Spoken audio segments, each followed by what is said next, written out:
Investment in market securities is subject to market risk. Read all the documents carefully before investing. तपन, यहाँ पे of course देखेंगे IT segment में अच्छी buying I है। देखें तो आईटी में एक रिबाउंड आ रहा है, तो किस तरह देख रहे हैं आप आईटी सेगमेंट को, और अगर मिड कैप आईटी में कुछ पसंदीदा शेयर है तो वो भी बताएं। जी शरद, देखिए आईटी सेक्टर में ना मैंने काफी टाइम से बोला कि I am not so much bullish. The reason वही है कि इनके गाइडेंस उतने अच्छे नहीं है, और जो डिस्क्रिशनरी स्पेंडिंग जिस तरह से टीसीएस की कमेंट्री आई, जिस तरह से एक्सेल की कमेंट्री आई, वो दिखा रहा है ना कि वहाँ डिस्क्रिशनरी स्पेंडिंग यूएस लेवल पे आईटी के लिए बहुत कम हो रही है। यानी कस्टमर स्पेंड नहीं करे, और वहां वो बोल रहे हैं कि उनको भी पता नहीं है कि आगे जाके 2-3 क्वार्टर में क्या होगा, किस तरह से डिमांड रहेगी। इवन टीसीएस ने तो अपना वेज हाइक भी कम कर दिया। इवन सोचा था एक्सेल का रिजल्ट ठीक ठाक आएगा, लेकिन उनका भी रिजल्ट इतना खास आया नहीं। ऑफ कोर्स ये थोड़ा रिबाउंड आया है, वो हम लोग देख रहे हैं, लेकिन ये रिबाउंड शॉर्ट टर्म लग रहा है मेरे को। अगर आप लॉन्ग टर्म एंगल से मैं बात करूं, यहाँ मैं शॉर्ट टर्म की बात नहीं करूंगा, शॉर्ट टर्म में शायद रिबाउंड आ सकता है, लेकिन लॉन्ग टर्म में मुझे लग रहा है कि कुछ क्वार्टर्स म्यूटेड रहेंगे। ये तो बड़ी कंपनी की बात है। इवन मिड कैप में भी अगर आप देखो, जो कोफो, जो परसिस्टेंट हो, एम्फेसिस, वो सब स्टॉक्स अच्छे खासे भाग चुके हैं। तो क्या होता है कि जब बड़ी कंपनियों में वीकनेस आती है तो वो हमें वीकनेस भी मिड कैप कंपनीज में भी दिखती है आगे जाके। एट द एंड सेक्टर तो एक ही है, तो वहां भी शायद हो सकता है वीकनेस रहेगी। तो मेरे हिसाब से अगर आप लॉन्ग टर्म का व्यू देख रहे हो तो यहाँ मुझे लगता है कि रुक जाना चाहिए। 1-2 क्वार्टर आप रिजल्ट देखिए, और खास करके लार्ज कैप कंपनीज में अभी एंटर नहीं होना चाहिए, क्योंकि लॉन्ग टर्म अभी भी मुझे काफी वीकनेसेस लग रही है, guidance point of view, even execution point of view. Of course AI एक बड़ा मैटर है जो आगे जाके इम्पैक्ट आएगा। डॉलर डी वैल्यू और डिस्क्रिशनरी स्पेंडिंग कस्टमर की वहां से कैसी होती है, सो उस पर ध्यान रखिए। काफी मौके मिलेंगे नीचे के लेवल पे, वहां आप देख सकते, लेकिन अभी के लिए तो मेरी ना होगी आईटी सेक्टर के लिए। Housing finance as a whole आपको कैसा लग रहा है? क्या क्या पैक में भी मूव देखने मिल सकता है? जी सर, देखिए हाउसिंग फाइनेंस में काफी बुलिश हूँ, क्योंकि आप देखो कि एनबीएफसी को डायरेक्ट फायदा होता है जब भी रेपो रेट कट होता है।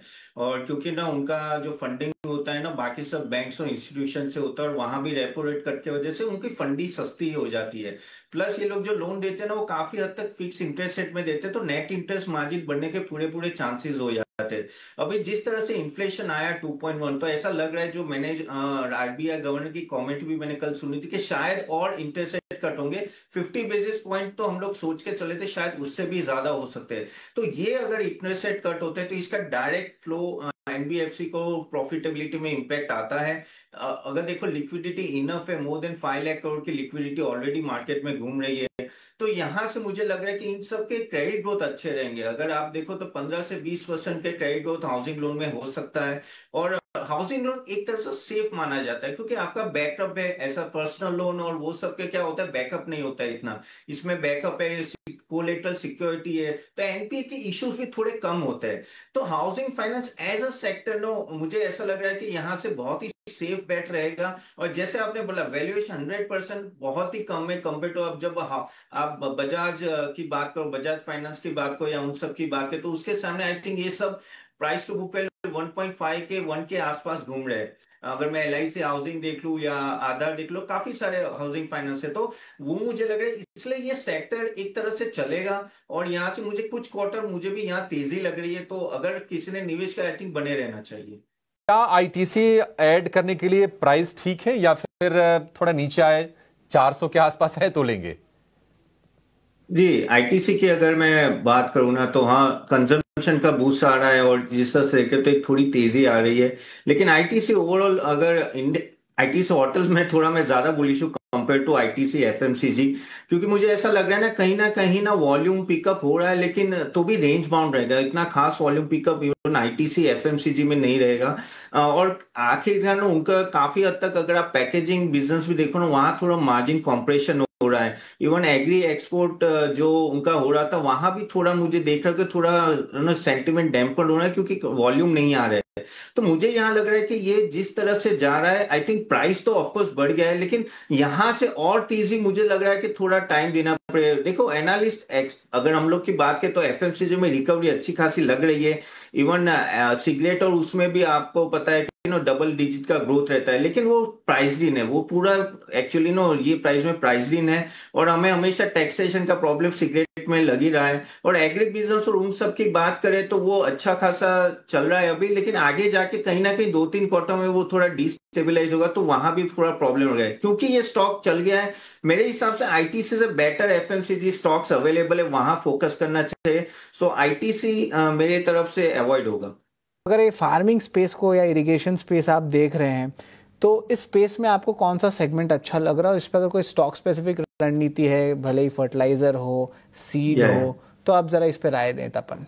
हाँ शरद जी, देखिए फार्मा, अगर सॉरी या फार्मिंग की बात करें तो यहाँ मुझे ज्यादा एग्रोकेमिकल में ज्यादा पसंद करूंगा, क्योंकि वही अभी थोड़ा मूड में भी, अगर फ्लो भी अच्छा चल रहा है। और खासकर इसमें एक स्टॉक में चाहूंगा कि दीपक फर्टिलाइजर एंड पेट्रोकेमिकल्स, वो एक अच्छा परफॉर्म कर रहा है। अगर आप देखो जिस तरह से अब इस बार बारिश हुई और जिस तरह से मार्जिन में भी अपग्रेड आया है, दीपक फर्टिलाइजर ऑलमोस्ट 50% से ना और जंप आया है। इवन अगर आप रेवेन्यू में भी देखो तो 60-70% से जंप आया। तो दीपक फर्टिलाइजर एक स्टॉक है जो मैं चाहूंगा कि यहाँ आप निवेशक ध्यान में रख सकते हैं। देखो at the end of the day, क्योंकि बारिश अच्छी है तो ये 2-3 क्वार्टर अच्छे रहेंगे फार्मिंग सेक्टर के लिए। और यहाँ खास करके क्योंकि अगर आप देखो तो काफी सारे और भी है, जैन इरिगेशन से लेके काफी सारे, लेकिन अगर जिस तरह से पोजीशन देखे, जिस तरह से वैल्यूएशन में सब देखो, तो मुझे आई थिंक दीपक फर्टिलाइजर यहाँ आप फोकस में रख सकते हो।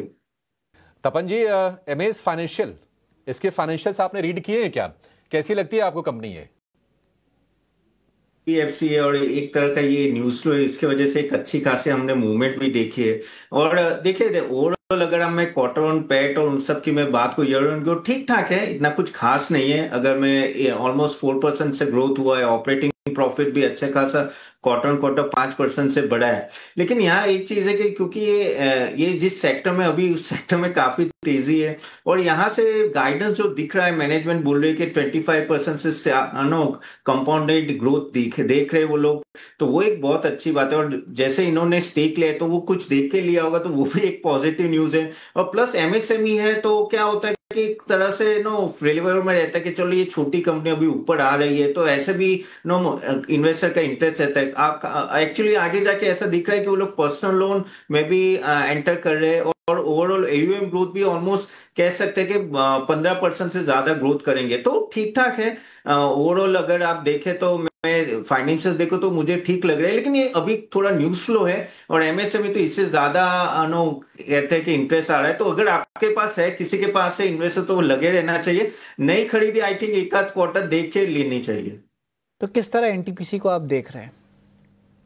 एनटीपीसी अगर आप देखें ना तो वैल्यूएशन काफी कॉम्पेलिंग है, मुझे तो अच्छा लग रहा है इस लेवल पे, क्योंकि आगे जाके एनर्जी और पावर सेक्टर अच्छा करेंगे। और अगर इनकी सीएजीआर की भी बात करें, यहाँ से ग्रोथ वो डबल डिजिट में बता रहे हैं। अगर हम लोग रेवेन्यू ग्रोथ और उन सब की भी बात करें तो डिसेंट रहा है कुछ क्वार्टर से, लेकिन यहाँ से मुझे लग रहा है ना कि एक पुश आएगा। प्लस रिन्यूएबल सेक्टर में भी काफी अच्छा उनका कह सकते हैं कि आगे प्रोजेक्ट्स आ रहे हैं। प्लस डेट टू इक्विटी है 1.6, लेकिन वो 1.3 के आसपास, लेकिन वो मैनेजेबल है। आगे जाके मुझे ऐसा लग रहा है कि रिन्यूएबल सेक्टर में उनका काफी हद तक इम्प्लीमेंटेशन होगा और वहां से रेवेन्यू अच्छी खासी जनरेट होगी। और कैपेसिटी भी अगर देखो कोल रिन्यूएबल्स और वो सब थोड़ा कम होगा और रिन्यूएबल से बढ़ेगा, तो वहां मुझे लग रहा है कि मार्जिन एक्सपेंशन भी थोड़ा हो सकता है। लेकिन अगर मैं बात करूं कि इनकी जिस तरह से पोजीशनिंग है अभी, जिस तरह से स्टॉक का वैल्यूएशन, मुझे लग रहा है कि यहाँ से डिविडेंड प्ले तो है, प्लस इंक्रीमेंटल ग्रोथ भी आ सकता है जिस तरह से नेक्स्ट 1 साल का प्रोसेस लग रहा है ओवरऑल पावर सेक्टर का। तो ये एक सेफ बेट लग रहा है मुझे यहाँ से, अगर किसी को इन्वेस्ट करना चाहिए लंबी अवधि के लिए। तपन जी, एक व्यू चाहिए आपसे एंजल वन के शेयर पर। जी अभिषेक जी, देखिए जेन स्ट्रीट का जो मामला हुआ था उसमें एंजल वन को तो डायरेक्ट इम्पैक्ट आया था, क्योंकि बातें चली थी कुछ का हद तक ट्रेडिंग वहां भी हो रही थी, तो उसके वजह से एंजल काफी गिरा था। प्लस बाकी सब स्टॉक मार्केट रिलेटेड स्टॉक्स भी गिरे थे। लेकिन जितना मुझे याद है एंजल वन का लास्ट टाइम जो मैनेजमेंट की कमेंट्री थी, तो उन्होंने बोला था जो लास्ट क्वार्टर रिजल्ट बिल्कुल भी सही नहीं आया था, तो उन्होंने बोला था कि ये हमारा वर्स्ट से वर्स्ट क्वार्टर होगा। आई थिंक यहाँ से काफी इंप्रूवमेंट होगा, तो होपफुली आज जो रिजल्ट आएगा तो ठीक ठाक रहेगा ऐसा लग रहा है। क्लाइंट बेस अगर आप बात करें तो ऑलमोस्ट इनका 20% से काफी हद तक ना ईयर ऑन ईयर ग्रोथ हुआ था।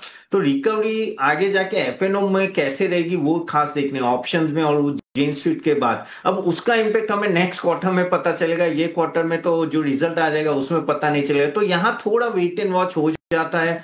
प्लस जैसे जियो भी ब्लैक रॉक के साथ मार्केट में एंट्री कर रही है, उनको भी ब्रोकिंग बिजनेस का लाइसेंस मिल गया है, उनका इम्पैक्ट भी आएगा मे बी 2-3 क्वार्टर में। लेकिन हाँ कुछ कुछ चीजें हमें देखनी पड़ेगी। शायद ये एफएनओ में अगर थोड़ा वॉल्यूम थोड़ा नीचा रहता है तो एंजल का अच्छा खासा एफएनओ का वॉल्यूम है, तो वहां इम्पैक्ट हमें देखना पड़ेगा। At the end of the day जो लास्ट टाइम मैंने जो मैनेजमेंट कमेंट्री सुनी थी और जिस तरह से स्टॉक की पोजीशनिंग थी, मैं थोड़ा बुलिश हो गया था कि चलो यहां से ठीक है। लेकिन ये जेन स्ट्रीट का मामला है तो I think I have to wait, एक आध क्वार्टर देख लेते। प्लस आज रिजल्ट कैसा है, क्योंकि अगर वॉल्यूम ड्राई अप होता है तो इनके डायरेक्टली प्रॉफिटेबिलिटी में इम्पैक्ट आएगा। कस्टमर ऐड हो रहे हैं लेकिन वॉल्यूम भी देखना पड़ता है ना, इसलिए that is I wait and watch.